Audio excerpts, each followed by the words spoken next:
আমরা চাই দেশ সুন্দরভাবে গণতান্ত্রিকভাবে এগিয়ে যাক, দেশের সুন্দর থাকুক। স্বরাষ্ট্রমন্ত্রী আজকে আপনি দেখেছেন চিন্ময় গোস্বামী তাকে ছেড়ে দেওয়ার জন্য কে বলেছে? দেখেছেন আপনি সাংবাদিক সম্মেলনের মধ্যে কে, সাংবাদিক সম্মেলন বা যে কোনো একটা জায়গাতে? বিএনপির নতুন পররাষ্ট্রমন্ত্রী সংস্কৃতি মন্ত্রী নিতাই রায়চৌধুরী উনি বলেছেন তার জামিনের ব্যাপারে আমি চেষ্টা করব। কত ভয়ঙ্কর কথা! ইসকনের সেই নেতা, কত ভয়ঙ্কর কথা আপনি চিন্তা করেন। এই কথাগুলো বাংলাদেশের সাধারণ মানুষের মনে দীর্ঘস্থায়ী ট্রমা সৃষ্টি করে। কে ইসকন? কারণ সে তো চট্টগ্রামে কত বড় একটা ঘটনার সাথে সে জড়িত, কতগুলো ঘটনা তার মাধ্যমে এবং বাংলাদেশের মধ্যে হিন্দুত্ববাদী ঢুকিয়ে দেওয়ার জন্য ইসকনটা অনেক দেশে নিষিদ্ধ আছে, পৃথিবীর কানাডাতে নিষিদ্ধ। তাকে আপনি শত শত কোটি টাকার প্রপার্টি আপনি ফ্রি দিয়ে দিলেন চিটাগাং ঢাকাতে, আপনি এখানে মন্দির করে তারা এখানে তাদের কাজ চালাচ্ছে, তারা আবার আওয়ামী লীগও করে। তাকে আপনি ডাইরেক্ট খুনের মামলার আসামি সে, তাকে একজন লোককে পিটিয়ে হত্যা করা হচ্ছে চট্টগ্রাম আদালতে, আলিফ নামে একজন তরুণ আইনজীবীকে। তাকে আপনি কেন বলেন চিন্ময় কি সিনেমার নায়ক? আপনি বলেন তো আপা, চিন্ময় কি সংস্কৃতি কর্মী? চিন্ময় কি একজন গায়ক? সে কি একজন নৃত্যশিল্পী? সাংস্কৃতিক মন্ত্রী করা হয়েছে, সেটাই হচ্ছে এখন কথা যে ভাই যার কাজ সে করেন না ভাই। চিন্ময়কে যদি ছাড়তে হয়, চিন্ময়কে যদি জামিন দিতে হয়, যদি কেউ এই ব্যাপারে কথা বলতে পারে স্বরাষ্ট্রমন্ত্রী বলুক। স্বরাষ্ট্রমন্ত্রী বিজি আছে, দেশ চালাবে, আইনমন্ত্রী বলবে, আইনমন্ত্রী বলবে। ওনারা বিজি আছেন সংবিধান নিয়ে, ওনারা বিজি আছেন রাজাকার নিয়ে, 71 সালের সংবিধান না 72 সালের সংবিধান নিয়ে বিজি আছেন এখন। আর সংস্কৃতি মন্ত্রী বিজি আছেন চিন্ময় গোস্বামীকে কিভাবে জামিন দেওয়া যায়। তাহলে এখন যার কাজ যে না করলে, আপনি একজনের কাজ যদি ওভারল্যাপ করেন এবং দায়িত্বের বাইরে কাজ করেন, এই ক্ষতিটা কার হচ্ছে? ক্ষতিটা তো হচ্ছে আমার জাতীয়তাবাদী দল বিএনপি, আমার খালেদা জিয়ার নামটা আসে, আমার জিয়া রহমানের নামটা আসে এর সাথে। আপনাদের কার্যকলাপের জন্য খান না ভাই, মিনিস্টার হয়েছেন, এমপি হন, আরো কিছু হন ভাই, এক একজন 4টা করে মন্ত্রণালয় নিয়েছেন, আরো নেন, মহিলা যারা এমপি হবেন তারাও আছেন, তারা সবকিছু করেন।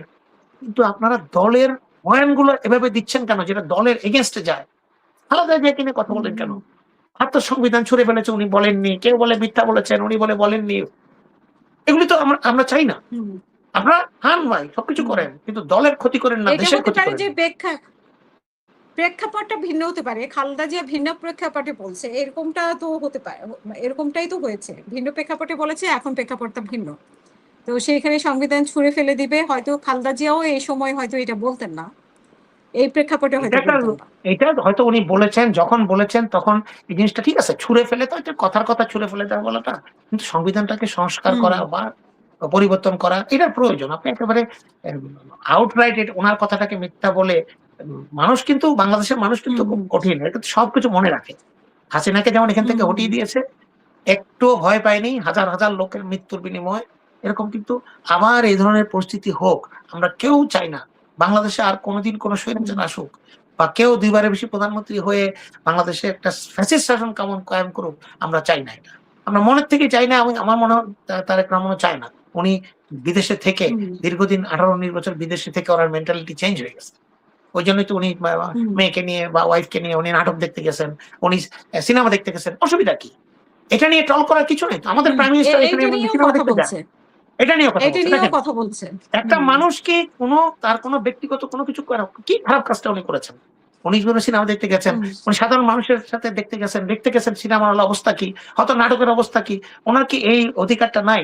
উনি কি মানুষ হিসেবে এটা করতে পারেন না? এই যে ট্রল করা, আওয়ামী লীগ যেভাবে প্রত্যেকটা জিনিসকে ট্রল করতো সাধারণ মানুষকে, আজকে কিন্তু যারা আওয়ামী লীগের বিরোধী, আওয়ামী লীগকে হটিয়েছে, তারাও কিন্তু একই ভুলটা করছে।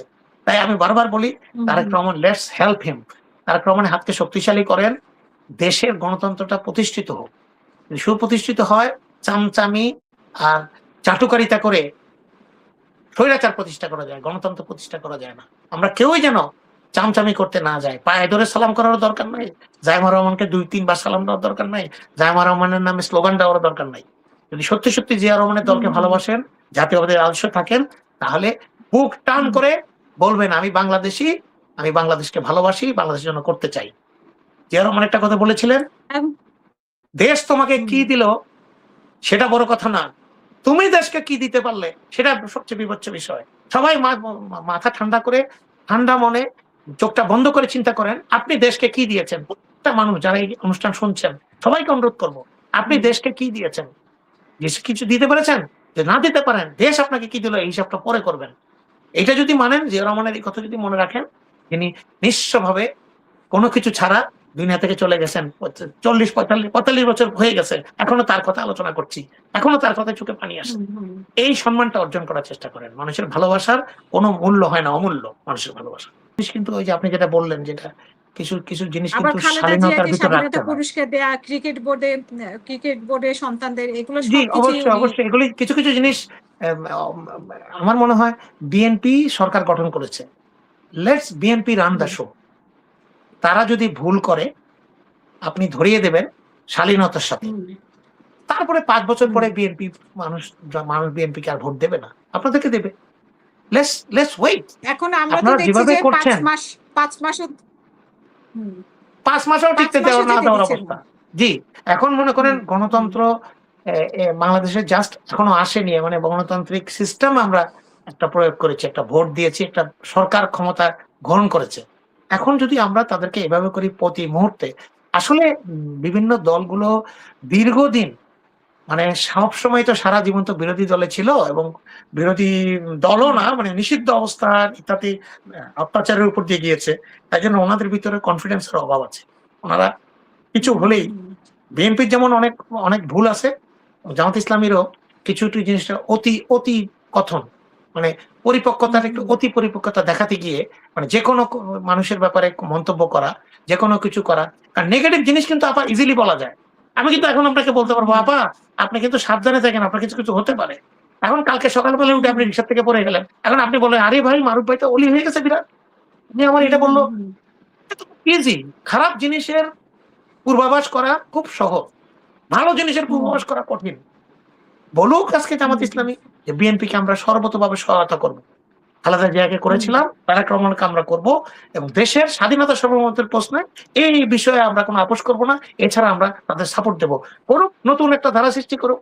আর বিএনপিও বলুক যে আমরা এখন থেকে জামাত ইসলামীর সাথে আমাদের ঐক্য যেটা আগে ছিল এখন বজায় রাখবো। হয়েছিল তো, ইলেকশনের আগে তো কথা হয়েছিল। ইলেকশনের আগে তারেক রহমানের সাথে কথা হয়েছিল যে ঐকমত্যের ভিত্তিতে দেশ পরিচালনা করবেন, এবং তারেক রহমান গত ৩ বছর ৪ বছর ক্ষমতায় আসারও ২ বছর আগে থেকে উনি বলেছেন জাতীয় ঐকমত্য সরকার করবেন। কোথায় এখন জাতীয় ঐকমত্য সরকার? আমি তো এখানে জাতীয় ঐকমত্যের কোনো ঘটনাই দেখছি না।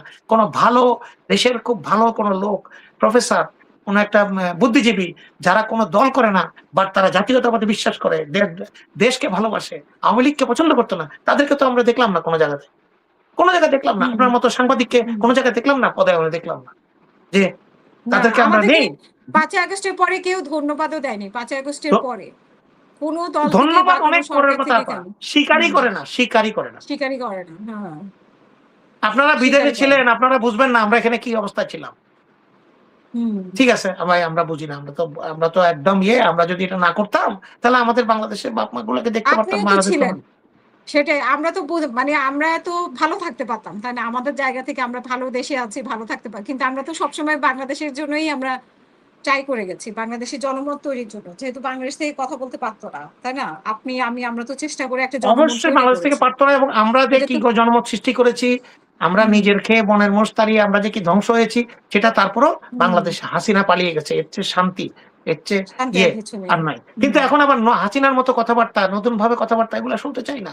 আজকে দেখলাম না মির্জা মানে ফখরুলের ব্যাপারে একটা কথা আপনি দেখেছেন না? এসেছে একটা কথা যে হুম, উনি হুম। বলেছে বোধহয় আই এম টু টায়ার্ড, আমি আর করতে চাই না। এটা নিয়ে আবার দেখলাম যে বিভিন্ন জায়গায় ট্রল হচ্ছে।